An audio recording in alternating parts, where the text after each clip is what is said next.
Assalamualaikum warahmatullahi wabarakatuh. Perkenalkan, nama saya Niken Amalia Pratiwi dengan NIM 28922500178 dengan Prodi Manajemen Mata Kuliah Digital Business, dosen pengampu Bapak Muhammad Taufan Nugroho SSIMM. Baik, di sini saya akan menjelaskan 3 materi pembahasan. Yang pertama yaitu ada revolusi industri, yang kedua yaitu evolusi web, yang ketiga yaitu pengertian dan analisis GPT dan SWOT. Baik, di sini ada yang pertama revolusi industri. Pada revolusi industri pertama terjadi perubahan secara besar-besaran di bidang yang pertama itu ada pertanian, manufaktur, pertimbangan, transportasi, dan teknologi. Setelah adanya revolusi industri pertama, semuanya akan berubah ketika ditemukan sebuah alat penenun benang mekanik pada tahun 1784 oleh James Watt. Hal ini menyebabkan tenaga manusia dan tenaga hewan tidak lagi dibutuhkan, mengakibatkan banyaknya pengangguran meski jumlah produksinya terus meningkat. Penemuan mesin uap ini meningkat penghasilan per kapita negara menjadi 6 kali lipat. Perubahan pada moda transportasi seperti transportasi laut menggunakan tenaga angin, meski angin tidak dapat diandalkan sepenuhnya. Dengan penemuan mesin uap ini, James Watt kapal dapat berjalan 24 jam dengan mengandalkan mesin uap.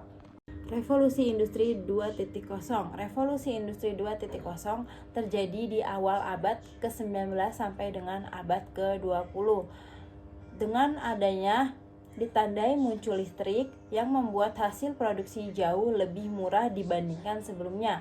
Namun tetapi kendala lain yang ditemukan pada masa tersebut menyangkut dalam masalah proses produksi pada bagian proses transportasi.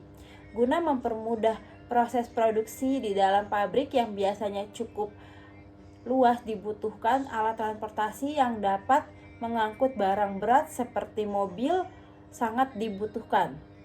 Di tahun 1913 terciptanya sebuah lini produksi yang menggunakan ban berjalan. Penemuan tersebut mengakibatkan produk mobil yang sebelumnya dirakit oleh banyak orang saat ini dapat diproduksi secara massal. Hal ini disebabkan proses produksi diubah total. Selanjutnya, revolusi industri 3.0 berupa mesin penggerak dapat berpikir secara otomatis seperti komputer dan robot. Pada masa revolusi ini, terciptanya teknologi komputer menjadi pertanda bakal adanya kemudahan dalam pekerjaan. Jika revolusi ini sebelumnya masih dikendalikan oleh manusia, maka pada revolusi industri 3.0 sudah menggunakan sistem otomatisasi yang kontrol oleh komputer. Hal inilah yang membuat revolusi 3.0 memiliki sebutan yaitu revolusi digital. Berbagai penemuan seperti semikonduktor disusul oleh transistor dan integrated chip membuat ukuran komputer semakin kecil. Selanjutnya ada revolusi industri 4.0. Zaman revolusi industri 4.0 adalah tren di dunia industri yang menggabungkan teknologi otomatisasi dengan teknologi cyber. Revolusi industri 4.0 telah menjadi topik perbincangan di semua kalangan mulai dari pemerintah, masyarakat, dan perusahaan. Perubahan pada industri 4.0 telah mengembangkan teknologi berkelanjutan seperti internet, komputerisasi, microchip, Internet of Things atau IoT, dan deep learning, kecerdasan buatan atau artificial intelligence atau dikenal AI, dan machine learning. Yang selanjutnya ada pengertian evolusi web 1.0. Web 1.0 merupakan generasi pertama dari layanan internet berbasis web serta melihat-lihat informasi yang ada di dalam sebuah web tanpa bisa melakukan interaksi lainnya. Web 1.0 hanya menggunakan komunikasi satu arah. Yang kedua yaitu pengertian evolusi Web 2.0. Web 2.0 merupakan generasi lanjutan dari Web 1.0 yang dikenal dengan istilah web sosial. Web 2.0 mengacu pada situs web menekankan konten yang dibuat oleh pengguna dan kemudahan untuk digunakan. Web 2.0 pertama kali diciptakan oleh Darcy DiNucci pada tahun 1999, kemudian dipopulerkan oleh tim O'Reilly Media. Web 2.0 pertama pada akhir 2004.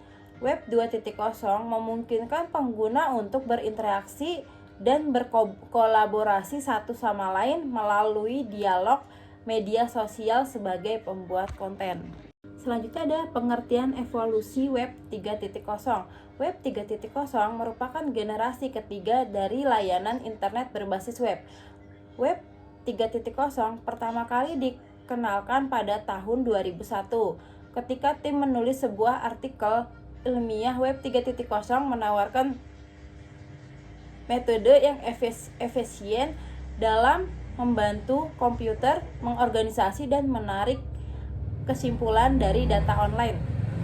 Maka erta hubungannya dengan konsep web simenetik dapat dinikmati tidak hanya dalam bahasa asli pengguna, tetapi juga dalam bentuk format.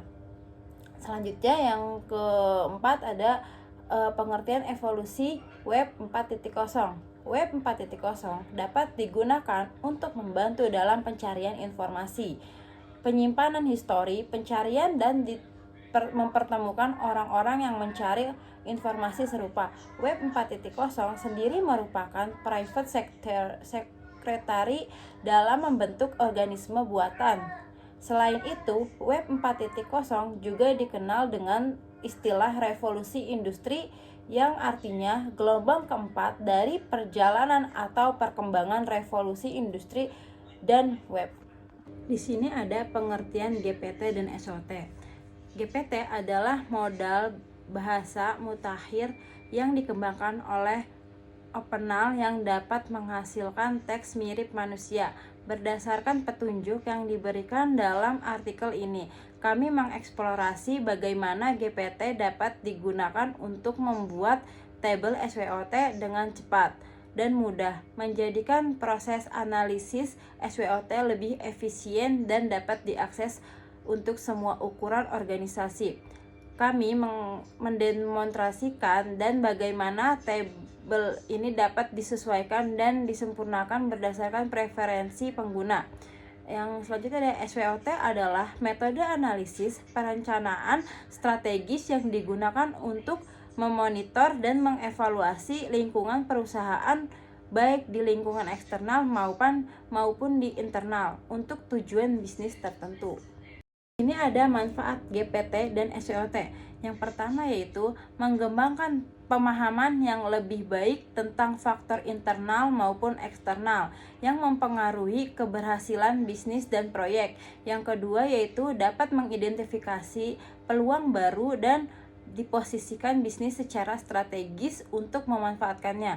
Yang ketiga, memahami kekuatan dan kelemahan bisnis dan proyek untuk membuat rencana agar dapat mengatasinya. Yang keempat yaitu dapat mengidentifikasi dan meminimalkan potensi ancaman yang dapat merugikan bisnis dan proyek.